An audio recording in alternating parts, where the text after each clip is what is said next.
हैं, बिना नेत्र के देखते हैं, बिना हाथ के बहुत प्रकार के कर्म करते हैं, परमात्मा को मुख नहीं है और अनेक प्रकार के रसास्वादन भी लेते हैं। परमात्मा के शरीर नहीं है और स्पर्श भी करते हैं। असी सब भांति अलौकिक करनी, महिमा जासु जाय नहीं वर्णी। ऐसे परमात्मा है, उसके संबंध में कोई मुखार बिंद से कह करके वर्णन नहीं कर सकते हैं। इसलिए गुरु महाराज कहते हैं प्रभु वर्णन में आवे नहीं। वो परमात्मा वर्णन में नहीं आते ही, इसलिए वो परमात्मा के विषय कहते हैं वो वर्णनातीत है। अब विशेष रूप से और महापुरुषों के मुखार बिंद से श्रवण करेंगे। बोलिए श्री सद्गुरु महाराज।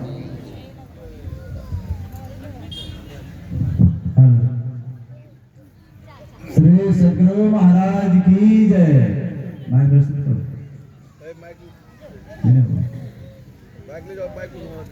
आइए हम लोग सुनते हैं पूज्य स्वामी सत्यदास जी महाराज से। रात में गए थे सीओ साहब के पास में,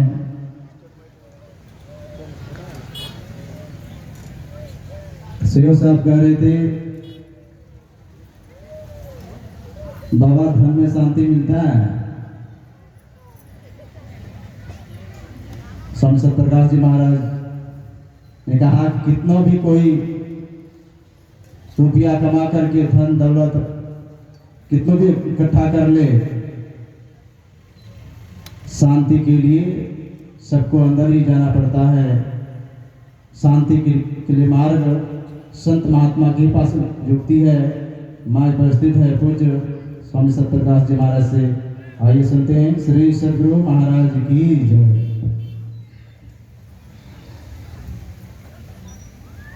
अखंडानंद बोधाय शिष्य संताप हारिणे सच्चिदानंद रूपाय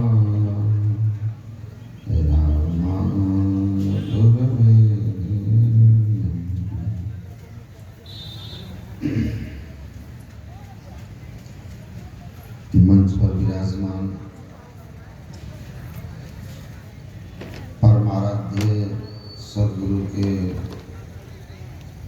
महती कृपा के पात्र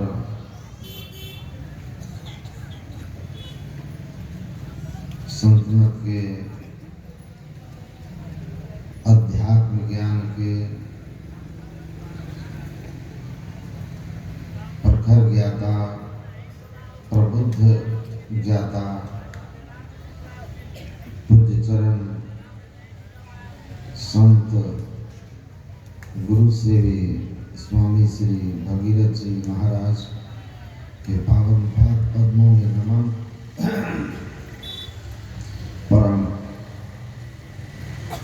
श्रद्धेय पूज्य मंचासीन साधु समाज, परम आदरणीय सत्संग प्रेमी महानुभाव, धर्मानुरागिनी माताओं एवं धर्मशीला बहनों,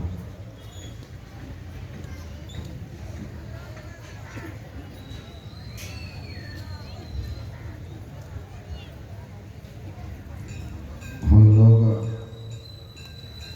स्वामी नरेशानंद जी महाराज से प्रवचन के क्रम में सुने प्रभु वर्णन में आवे नहीं। इसलिए उनको वर्णनातीत कहा जाता है। लेकिन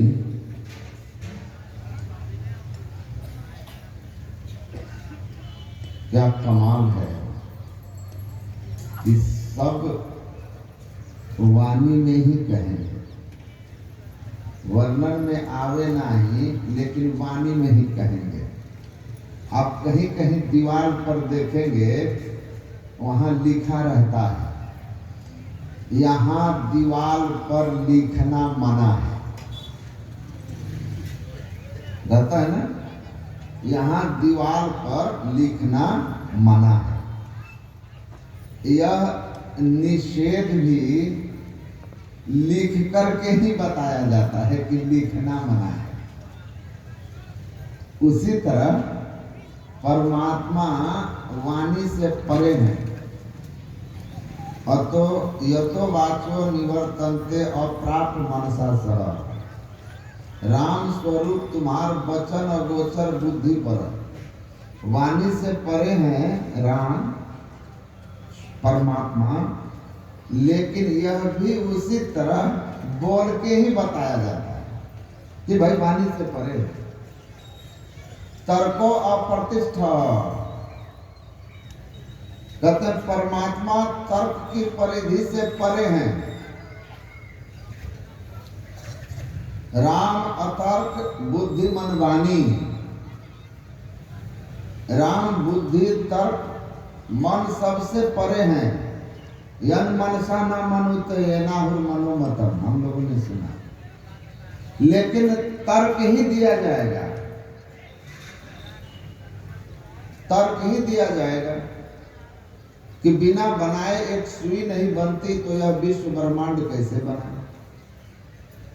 बिना चलाए तो कुछ चलता नहीं, तो ये सारी सृष्टि एक महान यंत्र की नाई कैसे चलती है,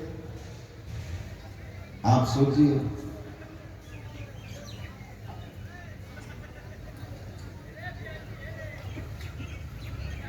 the father of philosophy René Descartes, उन्होंने कहा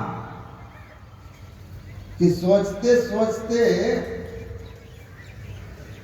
चिंतन करते करते एक दिन मुझे समझ में आया कि जिसका हम चिंतन कर रहे हैं वो चिंतन से बाहर है। लेकिन वो है, ऐसा विश्वास हुआ क्योंकि दुनिया में मैंने किसी भी वैज्ञानिक के द्वारा बनाई हुई ऐसी व्यवस्थित मशीन नहीं देखी जैसा व्यवस्थित मशीन यह विश्व ब्रह्मांड ईश्वर के द्वारा बनाया हुआ है।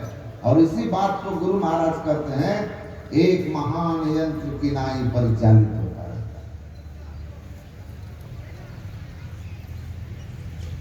तो बुद्धि के परे है, तर्क के परे है, लेकिन बुद्धि और तर्क के परे की बात को बुद्धि और तर्क से ही समझाना है।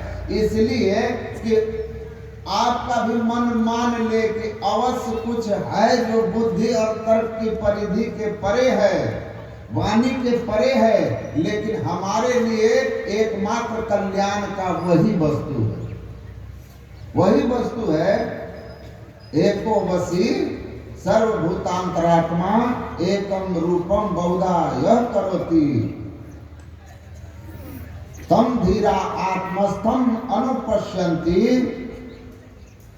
वह एक है जो जीव के प्रकृति के कण-कण में है, प्रत्येक जीव के आत्मा के रूप में है, और उसको धीर पुरुष अपने आत्मा के अंदर ही, अपने अंदर ही, अपने में ही अनुभव करते हैं। और तेषाम एव शाश्वतम सुखम न इतरेषाम, और उसी एक को जान लेने पर हम जीव शाश्वत सनातन अखंड अक्षय सुख को प्राप्त कर सकते हैं और हमेशा के लिए मुक्त हो सकते हैं।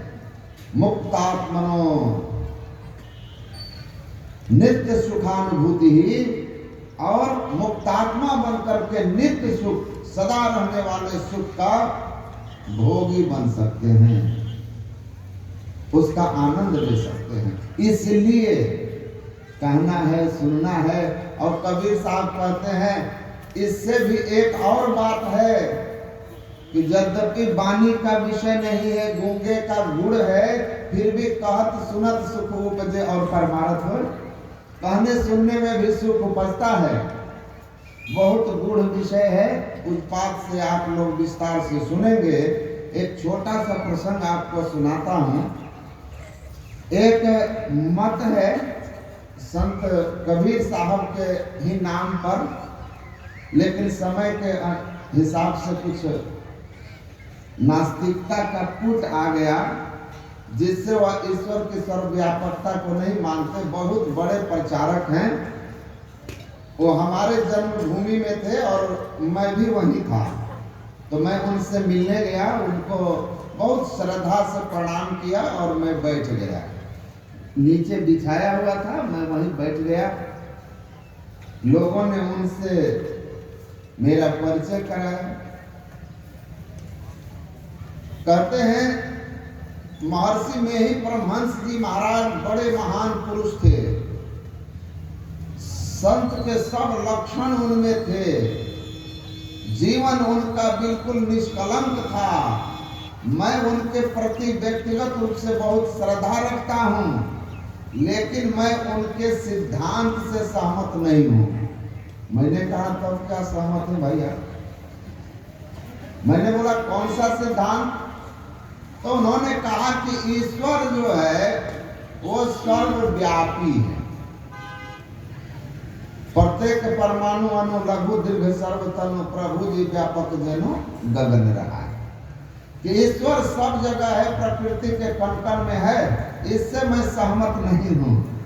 तो मेरे साथ में 3-4 लोग और थे। मैं उठ के खड़ा हुआ और अपने एक साथी को कहा जरा कुर्सी उठा के लाना। कुर्सी मंगाया, कुर्सी लाया तो मैं उस कुर्सी पर बैठा। तो वो कहते हैं कि उस समय मैं कहा कि बैठिए, कुर्सी मंगा देता हूं, तो आप बैठ गए। अब मैं आपसे कुछ सवाल किया तो कुर्सी मंगा के बैठ गए, पहले इसका जवाब दीजिए। तो मैंने कहा कि पहले आपको एक महापुरुष के रूप में मैं आकर के नमन किया, आपके नीचे चरण में बैठा आशीर्वाद लेने के लिए, ये एक कर्तव्य था मेरा, निभाया। अब आपने जो हमसे सवाल कर दिया और गुरु महाराज या संतमत के सिद्धांत पर आपने उंगली उठाई, तो अब तो भाई श्रद्धा से काम नहीं चलेगा, क्योंकि अब तो काटा काटी चलेगा एक दूसरे का बात। तो बराबरी में बैठे तब थोड़ा हमको फीलिंग आएगा, नहीं तो हम तो हमेशा श्रद्धावान बने रहेंगे। तो बराबर में बैठना जरूरी है, क्योंकि अब तो हम संतमत का प्रतिनिधित्व करेंगे, तो बराबरी में बैठ के बोलेंगे, चरण में कैसे बैठ सकते? तो कहा अच्छा ठीक है। हम बोले कि आपको क्यों लगता है कि ईश्वर सर्वव्यापक नहीं है? तो उन्होंने कहा कि अगर ईश्वर सर्वव्यापक है तो मेरा कमंडल क्यों नहीं सुन रहा है, मेरा कमंडल मेरी बात क्यों नहीं सुनता, क्यों नहीं देखता, क्यों नहीं बोलता? तो मैं उनका कमंडल उठाकर ऐसे घुमाया, बोला क्या देख रहे हैं? हम बोले इसका इसमें मुंह आंख कान ढूंढ रहे हैं। किधर है? देखने के लिए आंख चाहिए, बोलने के लिए मुंह चाहिए, सुनने के लिए कान चाहिए, इसमें तो कहीं कोई इंद्रियां नहीं। और तब फिर मैंने उनसे कहा कि सुनिए, यह बताइए कि इस आकाश में अनेक तरह के रेडियो की तरंगे गुजर रही है, ये सच है कि नहीं? अनेक तरह की रेडियो तरंगे गुजर रही है, टेलीविजन में आने वाले प्रोग्राम की तरंगे गुजर रही है। आप बताइए तो दरभंगा रेडियो स्टेशन से कौन सा प्रोग्राम आ रहा है, बताइए। तो उन्होंने कहा हम कैसे बताएंगे, ये तो यंत्र बताएगा। हम बोले रेडियो में वो व्यवस्था है जो इस वायुमंडल में व्यापक रेडियो तरंगों को जहां ट्रांसमीटर जिस स्टेशन पर ले जाइएगा पकड़ के बता देगा कि कहाँ क्या हो रहा है। हम और आप नहीं बता सकते, इसीलिए कि हमारे अंदर वो व्यवस्था नहीं है इस वायु तरंग को पकड़ लेने की, इस ध्वनि तरंग को पकड़ लेने की, जबकि ध्वनि तरंग इस आकाश में व्यापक है ना? तो बोलते हैं हाँ। मैंने कहा दूसरा, ये जो बल्ब जल रहा है, बिजली सिर्फ इसी में है कि जहां से तार है पूरे तार में बिजली पूरे तार में है, लेकिन बिजली का जो प्रभाव है, बिजली के होने का ज्ञान बल्ब के द्वारा प्रकट हो रहा है, तार में नहीं हो रहा। इसका क्या मतलब? तार में बिजली नहीं है तो है, मैंने कहा सुनिए, उसी तरह ईश्वर सर्वव्यापक है। जो मुर्दों में रहकर न मुर्दा कहा था, न जिंदों में रहकर न जिंदा कहा था, सब में है। लेकिन व्यष्टि और समष्टि चेतन को समझिए। इस सर्वव्यापक चेतना को प्रकट करने के लिए अंतःकरण का होना बहुत जरूरी है। जिसमें अंतःकरण नहीं होगा, इंद्रियां नहीं होगी, वह चेतना को प्रकट नहीं कर सकता है। जिसमें फिलामेंट नहीं होगा, वो बल्ब बिजली के प्रभाव को प्रकट नहीं कर सकेगा। उसी तरह अंतःकरण युक्त चेतन व्यष्टि चेतन कहलाता है। और जिसमें व्यष्टि चेतन होगा, उसी में जीविता के लक्षण प्रकट होंगे। और उसी तरह जैसे रेडियो में वो व्यवस्था है कि वो आकाश में फैले हुए व्यापक ध्वनि तरंगों को प्रकट कर सके, बिजली के उपस्थिति को बल्ब प्रकट करता है। इसीलिए केवल बात से ईश्वर का सर्वव्यापकता को आप इनकार नहीं कर सकते। याद रखिए, साधन करना होगा। गुरु महाराज ने कहा कि साधना करो, अद्भुत अंतर की डगरिया जाकर चल के प्रभु मिलते हैं। ये कबीर साहब, गुरु नानक साहब, वेद उपनिषद सबके सब ग्रंथ है। देखिए वो झट से क्या बोलते हैं कि गीता में भगवान कृष्ण ने कहा कि ईश्वर सर्वभूतानां हृदय से अर्जुन तिष्ठति। ईश्वर सब जीवों के हृदय में है। उन्होंने तो केवल हृदय की बात की। मैंने कहा कि बहुत खुशी की बात है कि आपने स्वीकारा कि गीता की मान्यता है। तो भगवान ने गीता में कहा तो मान लिए ना कि हृदय में है। तो हाँ, मैंने कहा अच्छा ये बताइए, मैं बहुत अच्छी तरह से गीता ऋषिकेश में रह के अध्ययन किया। एक नहीं, कई ऐसे श्लोक हैं जिसमें भगवान ने कहा है चरम अचरम ये बचा, मैं चलने वाले नहीं चलने वाले जड़ चेतन सब में समोहम समान रूप से हूं। ऐसे कम से कम 25 श्लोक हैं। समयाभाव है, मैंने 4-5 उनको सुनाया भी, जिसमें भगवान कहते हैं मैं प्रकृति के कण-कण में हूं, सर्वव्यापक हूं, अनंत हूं, अजन्मा हूं। लेकिन नाहम प्रकाशः सर्वस्य योग माया समावृतम मूढ़ोऽयं नाभिजानाति लोको मामजमव्ययम्। मैं इस लोक में अव्यक्त रूप से न घटने बढ़ने वाला, सदा एक रस रहने वाला प्रकृति के कण-कण में हूं। लेकिन अपनी योग माया से अपने को ढके होने के कारण सबके लिए प्रत्यक्ष नहीं हूं, पर हूं सर्वव्यापक। लेकिन उसका अनुभव इस मनुष्य अपने ही हृदय में गुरु की युक्ति से पहले करता है, और तब जो अपने में मिला तो बाहर भीतर एक लेखो यह गुरु ज्ञान बताई, और जन नानक बिना आपसी ने बीते न घर पिताई। तो जब तक साधना नहीं करेंगे, तो मैंने उनको कहा कि भगवान कृष्ण के इतने सारे उपदेश जिसमें अनंत सर्वव्यापक अपने के होने का उन्होंने उपदेश अर्जुन को किया, वो सब आप छांट दिए, अपने अनुकूल एक धारा पढ़ लिए। ऐसा नहीं है, पूरा पढ़ना चाहिए। पूरा गीता में है कि नहीं सर्वव्यापक होने का, और जो मैं बोल रहा हूँ वो सही है कि नहीं? तो फिर वो सही, कृष्ण का ये बात सही है, वो बात सही क्यों नहीं है? तो हमको कहते हैं कि अच्छा चलिए अब संध्या वंदन का समय हो गया, बात यहीं रह गई, फिर कभी आगे चर्चा करेंगे। तो जो हो, ईश्वर इतना दूर विषय है कि इसको न वाणी से न तर्क से ठीक ठीक समझाया जा सकता है। यह तो छोटो बड़ो न घटी बढ़ी, आप ही सब प्रकाश पह मलुक अनादि हरि साधन को विश्वास। साधना करने वाले को जब चित्तवृत्ति का सिमटाव होने लगता है तो अंतर में कुछ उसकी झलक सुख की मिलने लगती है, उसके होने का आभास होने लगता है। हमारी श्रद्धा और विश्वास बढ़ते जाती है, साधना में तत्परता बढ़ती जाती है। इसीलिए बिना विश्वास के संभव नहीं है। अभ्यास वैराग्याभ्याम वेदांत दर्शन कहता है, अभ्यास और वैराग्य से ईश्वर के होने का आप अनुभव करेंगे। मदर डिवाइन मदर में महर्षि अरविंद कहते हैं, your endeavor and his grace तपः प्रभवात् दैव अनुग्रह।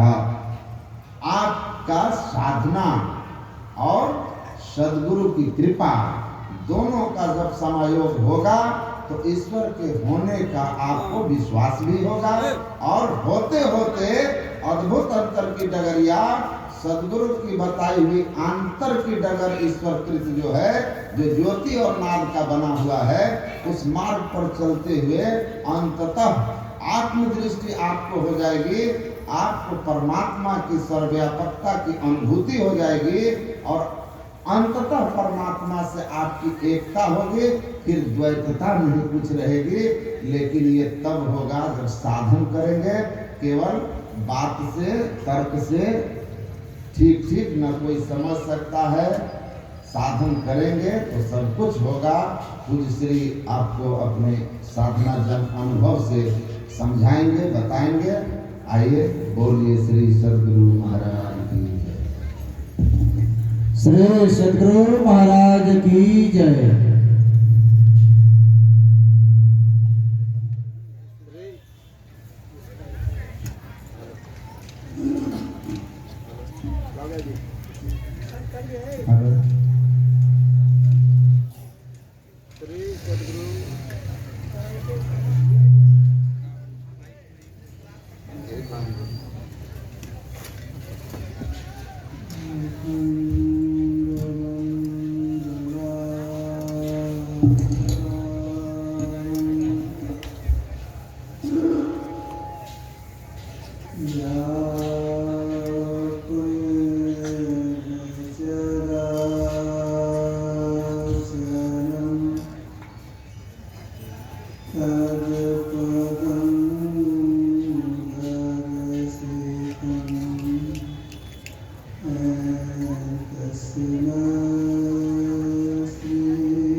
सम्माननीय साधु समाज, धर्म प्रेमी सज्जनों, माताओं एवं बहनों,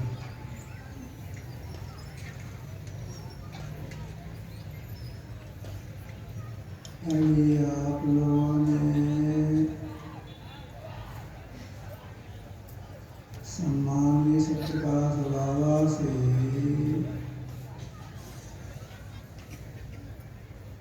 मेरे नाम के साथ संत शब्द को जोड़ करके संबोधन किए। देखिए, संत उनको कहा जाता है जो परमात्मा का साक्षात्कार कर लिए होते हैं। हम लोग समाज में देखते सुनते हैं कि लोग श्रद्धा से पत्थर को भगवान कहते हैं, या तो संत सम्मेलन में जुड़ा गया जो कि बोली है, इनकी श्रद्धा है। असल में मैं एक साधारण साधक हूँ, संत नहीं बना रहा हूँ।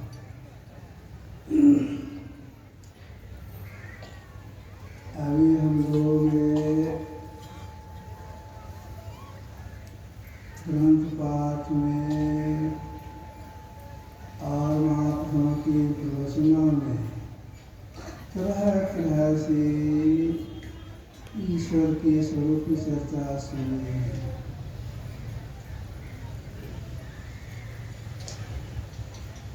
जैसे हम लोग अभी सत्संग कर रहे हैं, ऐसे कहीं पर सत्संग हो रहा था।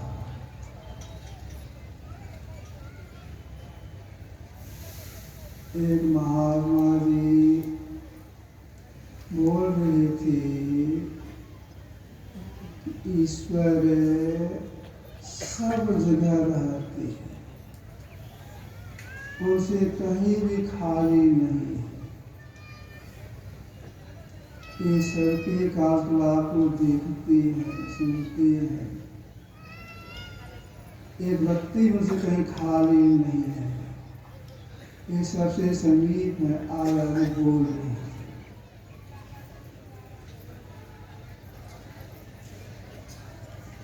सत्संग संपन्न हुआ, सब उसके जाने लग गए। बहुत श्रोतागण थे, उसमें से एक व्यक्ति कुछ हठी स्वभाव की थी।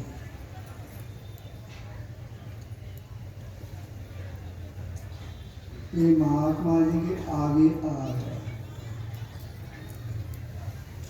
महात्मा जी अपना दैनिक काम करना था, वासी में जाना था। कोई हठी स्वभाव वाले व्यक्ति सामने आ गए और ऐसे करके रास्ता छीन लिए महात्मा जी का, और बोलते हैं, अभी आपने कहा है ईश्वर सब जगह है। जब सब जगह है, हमको अभी आप दिखाइए, हम आँख से दिखना चाहते हैं। ये सब जगह है, हमको आँख से दिखाइए, हम देखेंगे ईश्वर को। महात्मा जी का सुनिए, महात्मा इस आँख से दिखाई नहीं देता है, यह बात हम नहीं मानेंगे। तो सब जगह है, तो यहाँ काहे नहीं दिखाई पड़ेगा? इस आँख से वो दिखाइए, पहले वो दिखा दिए तो आगे बढ़िए। रास्ता छिपे हुए है, ध्यान ही नहीं देते हैं। अब महात्मा अपना दैनिक काम करना था, महात्मा सोचते क्या है, बड़ा अच्छी स्वभाव का है। संजोग से महात्मा जी के पास में एक डंडा था। डंडा इसलिए रखते हैं कि कुत्ता दौड़ेगा तो उसे बचेंगे, काटे नहीं कुत्ता। उसके पास में डंडा, मामू का रास्ता छोड़ो, नहीं हमको दिखाओ, तुम अभी कहा है परमात्मा सब जगह है, हम आँख से दिखाओ। ऐसे नहीं मानेगा, इसके लिए कड़ा डोज चाहिए। क्या कि महात्मा जी तो लाठ डंडा को सुलझाएंगे, खूब कस कर जब माथे को मारे, तो माथे को लगा चोट, माथा फटा, जाने लग गया, तो रास्ता तो छोड़ दिया। संतोष बगल में राजा का घर था, महात्मा सीधे चले गए राजा के पास। ये व्यक्ति चले गए राजा के पास, महात्मा का डेरे में गए। ये बच्चों ने राजा के पास कहते, देखिए अभी जो महात्मा प्रबंध कर रहे थे, मुझे मारा लाठी से, माथा फोड़ दिया है। अरे माथा फोड़ दिया? हाँ माथा फोड़ दिया, खून जा रहा है। तो सिपाही को बुलाए, महात्मा ने बोला कि काहे मारा इसको।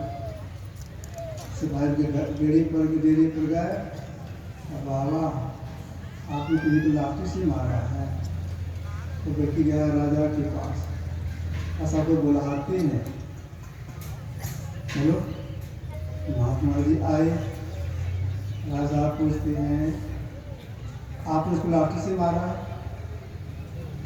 सुनिए राजा, लाठी से हम नहीं मारे हैं, इसके प्रश्न का उत्तर दिए हैं।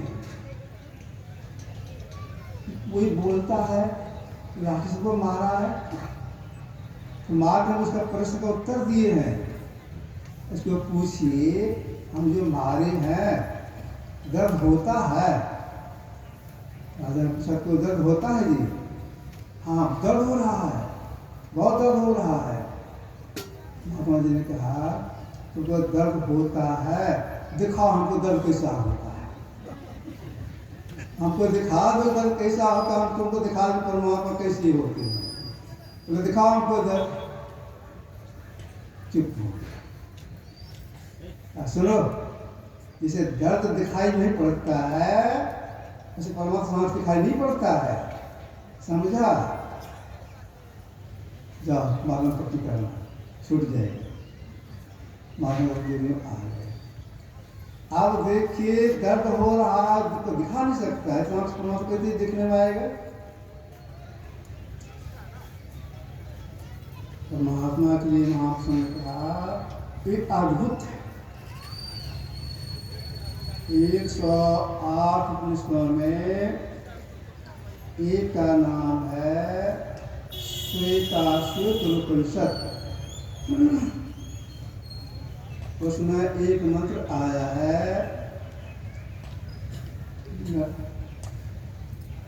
अचिंत में व्यक्त मनंत रूपम शिवम प्रशांतम ब्रह्मयोनि अमादि मध्यांत विहीन विभुम चिदानंद में रूप अद्भुतम। वह ब्रह्म में अचिंत रूप है, अनंत रूप है, कल्याण रूप है, शांत स्वरूप है, अमृत है, माया का ही कारण है, आदि मध्य अंत से हीन है, विभु है, एक है और अंत में कहा अद्भुत है। अद्भुत शब्द क्यों कहा? अद्भुत शब्द इसलिए कहा वह परमात्मा मिट्टी में मिट्टी के सदृश,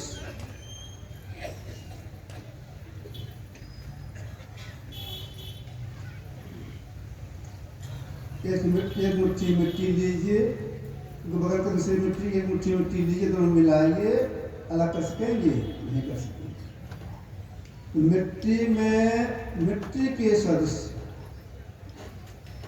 पानी में पानी के सदृश, अग्नि में अग्नि के सदृश, हवा में हवा के सदृश, आकाश में आकाश सदृश, मन में मन के सदृश, इसीलिए कहा अद्भुत है। हम लोग कहते मेरा मन नहीं लगता, कहाँ मन है? भीतर में है। सबके भीतर में 4 इंद्रियां हैं, मन, बुद्धि, चित्त, अहंकार। चारों का 4 काम है। मन का काम है संकल्प विकल्प करना, बुद्धि काम है निर्णय करना, चित्त का काम है स्पंदन करना, अहंकार काम है मैंपन का बोध। मन संकल्प विकल्प करता है, तो मन के लिए कहा गया सूक्ष्म जड़ है।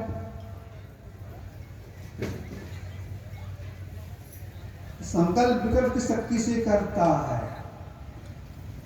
बुद्धि की सूक्ष्म जड़ है, निर्णय की शक्ति से करता है, अहंकार की शक्ति से अहंकार अपने प्रकार बोध करता है, चित्त स्पंदन कर किस शक्ति से स्पंदन करता है, ये सूक्ष्म जड़ है। इस चार में अपना अपना काम करती है चेतन की शक्ति से। और जिस चेतन शक्ति से चेतन चार में अपना अपना काम करती है, उस चेतन में परमात्मा व्यापक होकर के अपना मंडल बाहर रखे हैं, इसीलिए उनका अद्भुत।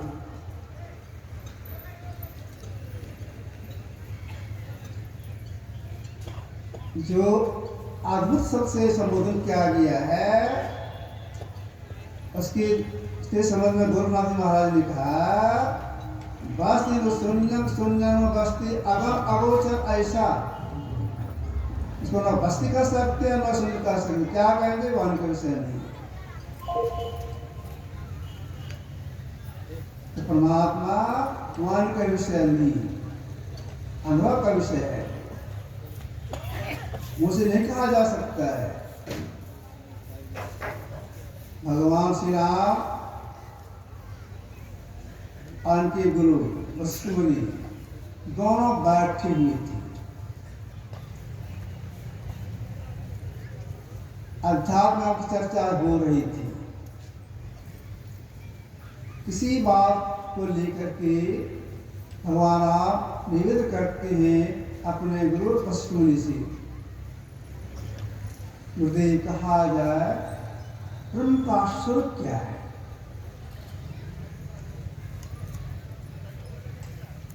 वशिष्ठ मुनि समझा रहे अध्यात्म ज्ञान की बातों को, उसे निवेदन कर दिए भगवान कहा जाए ब्रह्म का स्वरूप क्या है। तो जैसे भगवान राम ने निवेदन किया ब्रह्म का स्वरूप क्या है, वशिष्ठ मुनि जब कुछ बोल रहे थे बिल्कुल साइलेंट, बिल्कुल चुपचाप बैठे हुए, आंख बंद करके चुपचाप बैठे हैं। आराम सोचती हैं, गंभीर प्रश्न कर दिया है, सोच के उत्तर देंगे, यही प्रतीक्षा में है। अगर वह चुपचाप बैठे हुए हैं, कुछ देर के बाद हमारा फिर निवेदन करते हैं, गुरुदेव कहा जाए ब्रह्म का स्वरूप क्या है। तो कुछ नहीं, चुपचाप बैठे बिल्कुल। फिर प्रतीक्षा में बैठे रहे वहां से काम। कुछ देर के बाद फिर निवेदन करते हैं, गुरुदेव कहा जाए ब्रह्म का स्वरूप क्या है। बस उन्हें कुछ नहीं बोल दिया। तब इनके मन में वारा के मन में हुआ लगता है कोई प्रोसेस व्यवहार हो गया, इसीलिए उत्तर नहीं दी, नाखुश हो गई। तो हाथ जोड़ते हुए निवेदन करते हैं, गुरुदेव क्या आपसे कुछ गलती हो गई? अगर गलती हो तो माफ कीजिए, अब कहिए ब्रह्म का स्वरूप क्या है।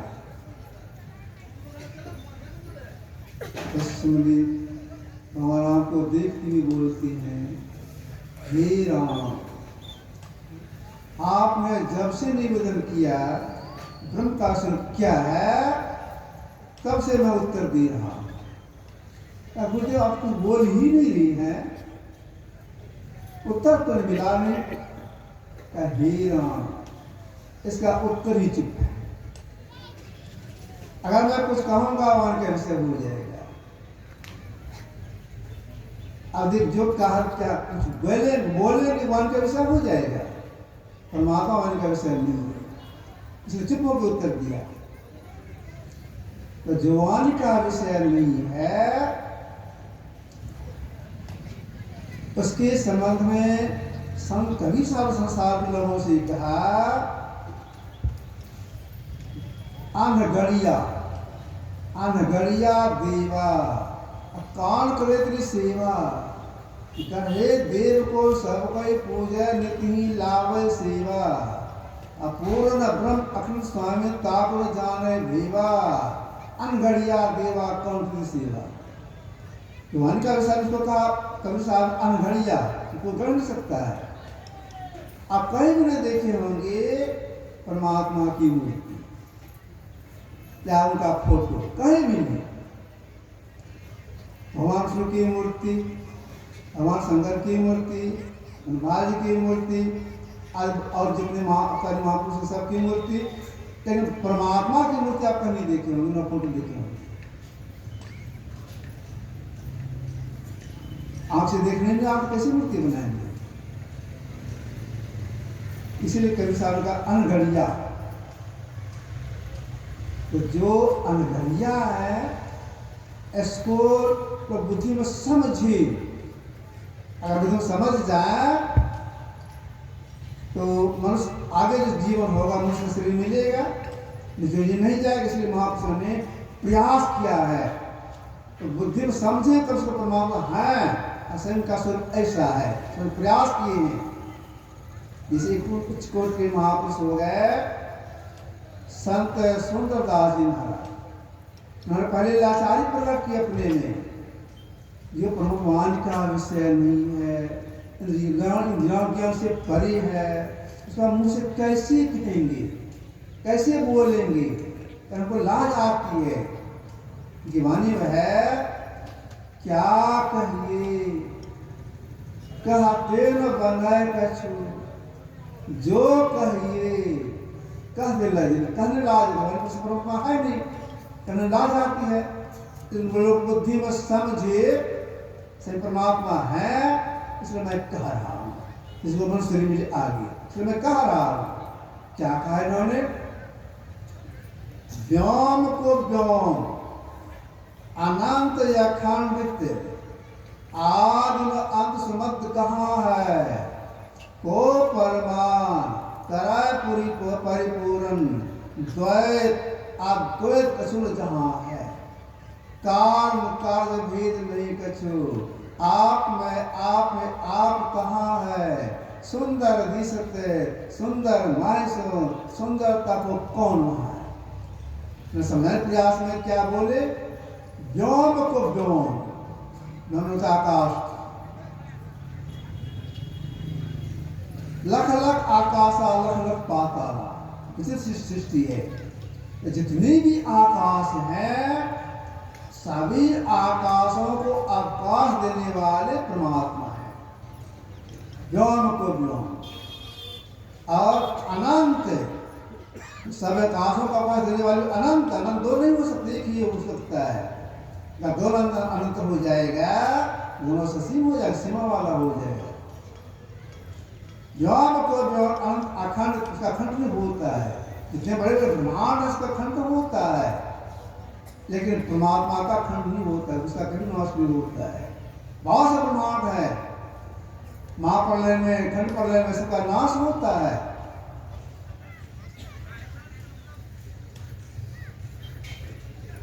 भगवान राम बस दोनों बैठे हुए थे, किसी बात के सिलसिले में बस कहते वो राम से, हे राम, एक बार मैं अपने पिता ब्रह्मा जी से पूछा कि आप ही ब्रह्मा हैं कि और कोई ब्रह्मा है? उन्होंने कहा अनेक ब्रह्मा है, बहुत से ब्रह्मा है।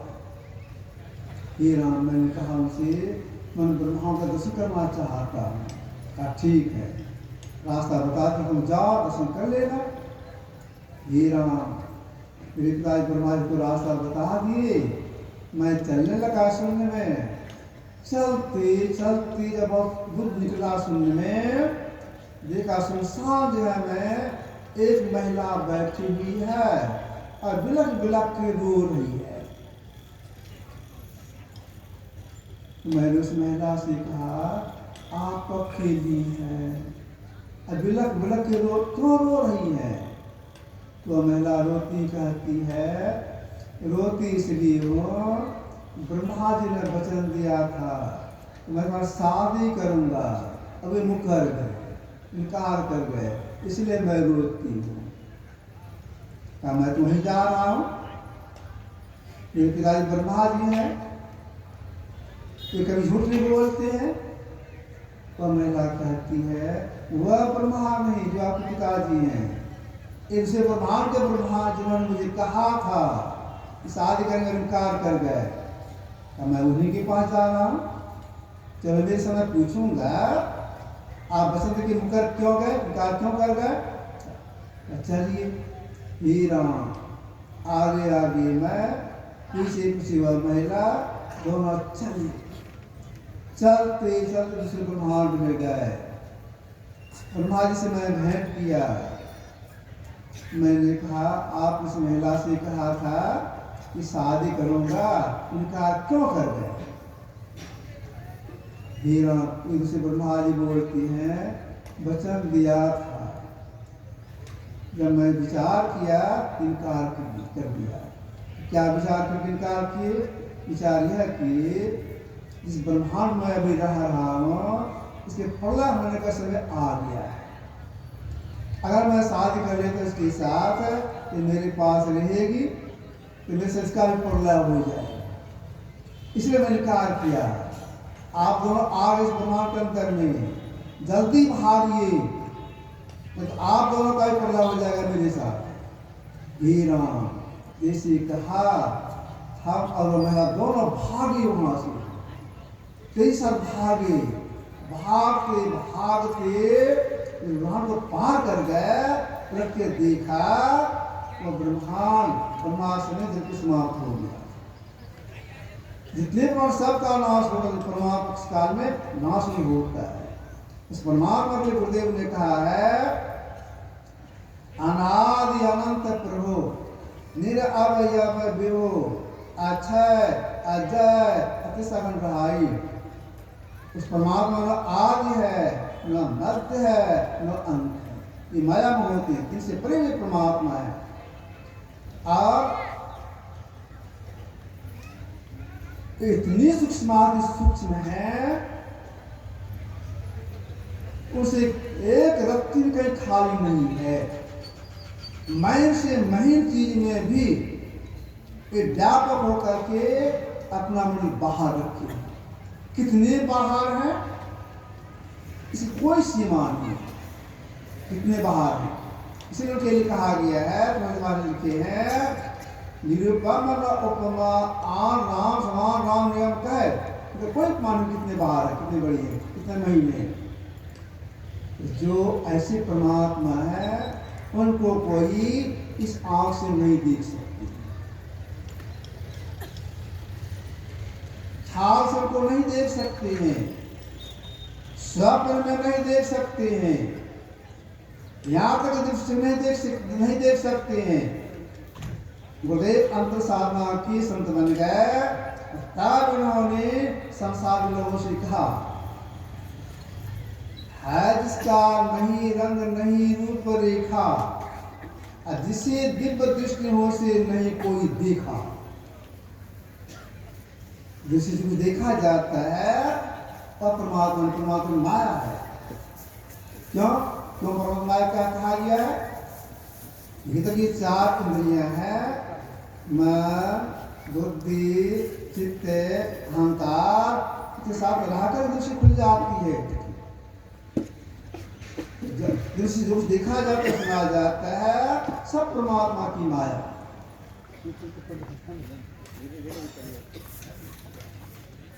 अगर ऐसे परमात्मा सबसे बाहर देखना कोई चाहती हैं तो उन्हें आप से प्राप्त करनी होगी। आप से देखने आती है। अब विचार नहीं है आप से प्राप्त करने के लिए क्या करना होगा। आप उसे प्राप्त करने के लिए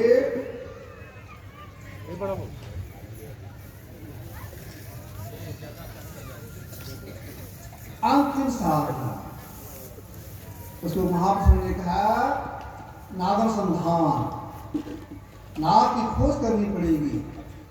एक नाद की प्राप्ति में आप स्फूर्ति है, तब जब परमात्मा जगले जन्म परमाणु का साक्षात्कार होता है। अगर कोई यह सोचे जब सब साधना करने से आप स्फूर्ति है तो यही करें तो सफलता नहीं मिलेगी। जितने बड़े बड़े महापुरुष के सबका कहना है भाई क्रम से साधना करनी पड़ेगी और समय देना होगा, तब आप अंतिम आत्मदृष्टि खुलेगी। अंतर साधना में क्या करने के लिए महापुरुषों ने कहा? अंतर साधना करने में परमात्मा जपने की बहुत सी नाम है। दादो सिरजनहार के केते नाम अनंत और से नाम है। उन नाम में से एक नाम का जप, नाम समझ रूप का ध्यान, इसके बाद शून्य ध्यान और अंत में है सब साधना। सब साधना क्या करना पड़ता है? आंख बंद, मुंह बंद और कान बंद करना पड़ता है। नानक जुबानी में है तीनों बंद लगाए के सुन अनटंकोर, नानक सुन समाधि में नहीं सांझ नहीं भोर। तीन बंद लगा शब्द अभ्यास किया जाता है। किस शब्द की खोज करने के लिए आप ने कहा साधो शब्द साधना कीजिए, जिस सबसे प्रकट भाई ये सब सही शब्द कहा लीजिए, जिससे सारे बने सबकी खोज कीजिए।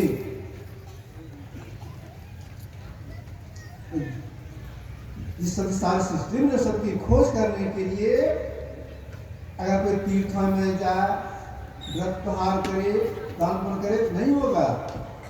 गुरु के समय जाना पड़ता है। गुरु बताते सब साधना करने के भी उनके आदेश अनुसार जो सब साधना करने में लग जाते हैं। अगर वो समय नहीं दे पाते हैं सफलता नहीं मिलती है। अब शिल्पी नहीं खोलती है, बहुत समय लगाना पड़ता है। समय कैसे लग जाता है? तो देख समय कैसे लगता है। साधक से चार क्रिया सीखी है, क्रम से सब करने के लिए महापुरुष कहते हैं। तो पहले एक नाम का जप करेंगे। जप करने में समय लगा, करते करते मन लगने लग गया। अब इसको छोड़ करके मानसदान करेंगे। मानसदान करने लग गए, अब इसमें सफलता मिलेगी। अब वो मानसदान होगा, इसको आ गई, माया का झोंका लगा, मन चंचल, फिर प्रयास करेंगे मानसदान करने का, सफलता नहीं मिलेगी। तब क्या करना पड़ता है साधक को? फिर से मान जप करना पड़ता है। जितना समय पहले लगा था हो सकता उसे किसी समय लग जाए वस्तु लाने में। जब के बहुत समय के बाद वस्तु प्राप्त होती है। जब करना छोड़े मानसदान करने लग गए, कर रहे हैं, सफलता मिल गई, लहू मानसदान हो गया। प्रणाम को हटा दिए, शासन को हटा दिए, स्वरूप को। अब स्वरूप ध्यान से क्रिया करने लग गए, कर रहे हैं। बहुत देर के बाद अवस्था आ जाती, अगर आ गई, अब हमारी साथ सटेगी, अब से अनुभूति होगी, जैसे आ गई है। अब सटेगी, जैसे आ गई। माया का झोंका लगा, मन चंचल हो गया। तो प्रयास करेंगे साथ जुड़ने के लिए, प्रयास करते करते थक जाएंगे, सफलता नहीं मिलेगी। तब अगर कोई साधक गया सोचे अच्छा कोई बात नहीं है, मानसदान करेंगे, फिर रूप ख्याल करने लग गए, सफलता नहीं मिलेगी। तब क्या करना पड़ेगा साधक को? फिर से मानस जप प्रारंभ से करनी पड़ती है। पहले की उसमें समय लगा, दोबारा के दूसरा समय लगा, तीसरी बार करने में लग गए, इसमें बहुत समय लगता है। बैठे रहते हैं, करते करते मन संतुलन होता है, चंचल प्रवृत्ति कम होता है, इसको छोड़ते हैं। फिर मानसदान करने में समय लगता है और समय लगता है। इसके बाद विष्णु करने लग गए, बहुत समय लगा, 3 किलोमीटर बहुत समय, घंटा लग जाता है। कर रहे हैं, सफलता मिल गई, हमें दूसरों करने में सफलता मिल गई। सफलता मिलने क्या हो गया? अपने अंदर पेश कर गए, पर प्रकाश को देख रहे हैं, इससे अनुभूति है, नाद को सुन रहे हैं, अनुभव को सुन रहे हैं। आप उसमें खोज करने के लिए प्रयास कर रही हैं, एक सत्य पकड़ के लिए प्रयास कर रही हैं। आनंद समय इसमें खोज के लिए प्रयास कर रही हैं, हल लगा रही हैं। हाल लगाते लगाते अवस्था आ गई, अब वह एक से पकड़ा जाएगा। इतनी काकता आ गई, अब सब पकड़ा जाएगा। माया का झोंका लगा, वही माया का झोंका लगा, माया का झोंका लगा, मन चंचल हो गया। अगर कुछ प्रयास करें, संसार नहीं करें, सफलता नहीं मिलेगी। अगर प्रयास में दूसरे करेंगे, उसमें सफलता नहीं मिलेगी। इसी कवि साहब ने पलट पुनर्ज्योति फिर से प्रारंभ करना पड़ेगा जब से। अब देख कितना समय लगेगा, मानस जब करना होगा, मानसार करना होगा, जो करना होगा, आत्मा विश्व साधना, कितना समय लगेगा? बहुत समय लगता है। तो जो समय नहीं लगा पाएंगे, सफलता नहीं मिलेगी। समय लगाना पड़ता है, बहुत देर तक बैठना होता है, तब इसके हम सफल कोई हो सकती है। गुरुवार की मौज होती थी, कहीं पे बगैर पूछे हम कुछ सुनाती रहती थी, ये बात ऐसी, ये बात ऐसी सुनाती रहती थी। उपा की बात होती थी, मौज हो गई, हमको सुनाने लग गए। हमारी गुरु बाबा साहब मुरादाबाद में रहती थी, वे बड़े कड़े मिजाज की थी। मैं कभी कभी दर्शन के लिए मुरादाबाद जाता था। एक बार मुरादाबाद गया, 3-4 दिन रहने का मौका लगा। इसी दरमियान बाबा साहब ने क्या किए, मेरे दाहिने हाथ के पहुंचा को ऐसे पकड़ लिए, उनको दिखाई से पकड़ लिए, ऐसे मेरी पहुंचा को पकड़ लिए। तो मेरे में बात आई कि मेरा हाथ क्यों पकड़ लिए। जिसे मैंने बात आज मेरे हाथ क्यों पकड़ लिए, बाबा साहब क्या किए, मेरी तलथी को, बिना तलथी को अपने चूतर के पास ले गए। तो मेरे बात आती है, ये ऐसा क्यों कर रही है, ऐसे मन बात अभी ऐसा क्यों कर रही है। तो बाबा साहब का तलथी को अपने चूतर से सटा दिए। उसके बाद उनसे पूछते हैं, लाला क्या कुछ देखते हो? तब मैंने टोक के देखा, तो समझ में बोले, तो मैंने सुना, मैं टोक के देखा, तो मैंने कहा हजूर लगता है ठेला हो गया है। तो बाबा साहब बोले, लाला मैं ध्यान करके इतना बैठा, बैठते बैठे ठेला हो गया। तब उन्होंने कहा कि बैठे चूत तो निकले सूद। बाबा साहब को चल बैठे चूत तो निकले सूद। अब देखिए बाबा 23 साल संस्कारी महापुरुष कितना बैठना पड़ा, चूत और ठेला हो गया था। तो हम लोग कितना बैठना होगा, उसे उनसे बेसी तो देर से बैठे प्रयास करना चाहिए। अगर अवकाश नहीं मिले तो रात में जरूर बैठ के करना चाहिए, देर से बैठे प्रयास करना चाहिए। कोई काम करने में जब लग जाते हैं लोग, उसमें सफलता मिलती है। तो देर से बैठे प्रयास करते देर तक बैठ सकते हैं। देर बैठने में मन का चक्र बंद होता है, देर से बैठना चाहिए। क्योंकि बड़े बड़े महापुरुषों का ही कहना है, देर से बैठिए।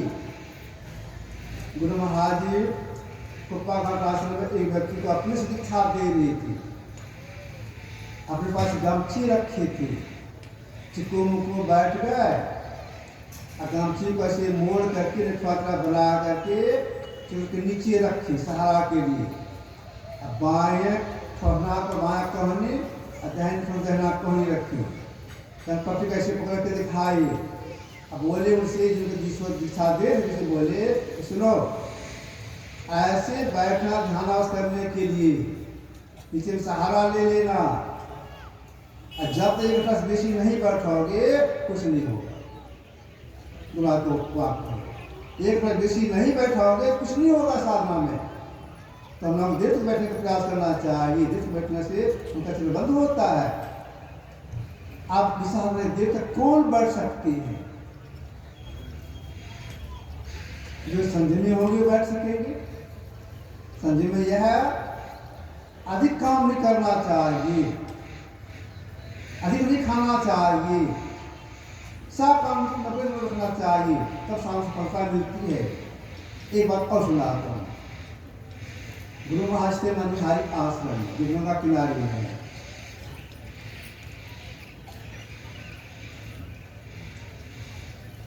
गंगा कोसी के पार में एक बाजार का नाम है ढोलवजा बाजार। वहाँ एक सत्संगी गए थे बात दर्शना, उनका नाम था माधव दास।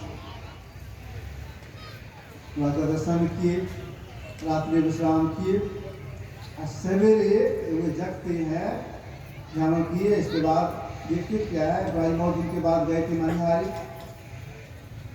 तो वहाँ तो हर जगह बहुत कच्ची कच्ची था, घास हो गया था, जबकि भुरभुरी कर दिए थे, अस्त व्यस्त था। मुझे भी सामने आए थे। ये महाराज क्या किए, कहीं से लाए झाड़ू, खुरपी, कुदाली, सब जगह साफ किया अपने अकेले। साफ सुथरा जब हो गया उसमें समय लगा।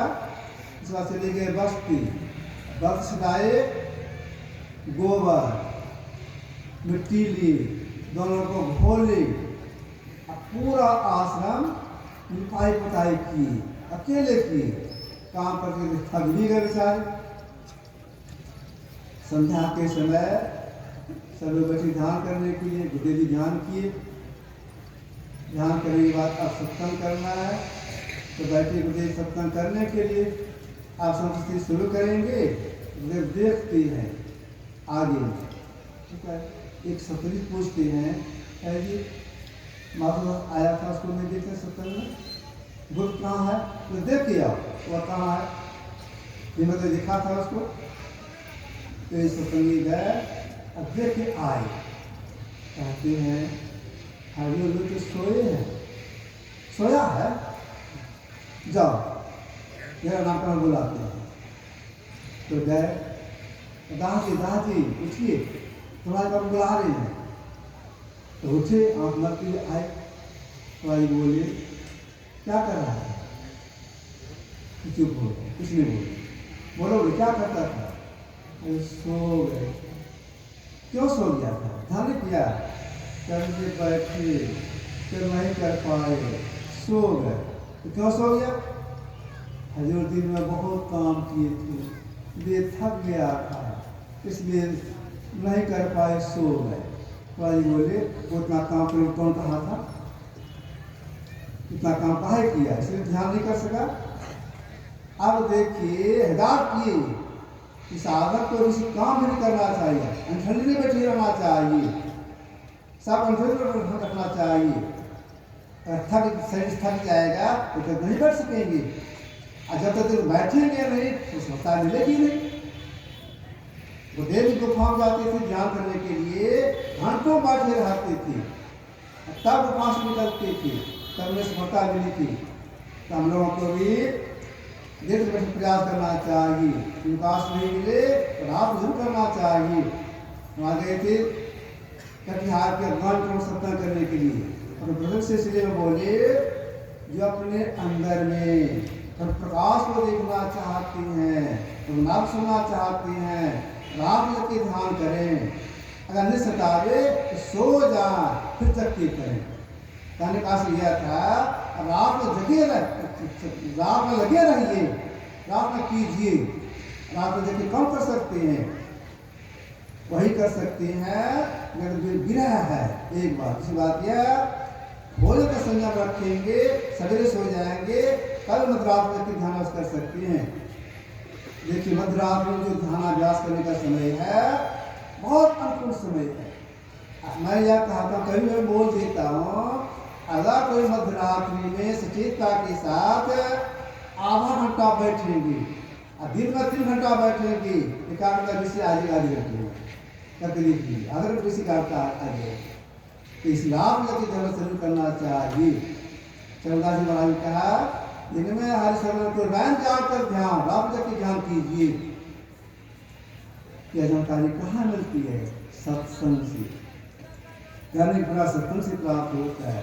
10 बज गए या की सेवा रखा बोलिए प्रेम से।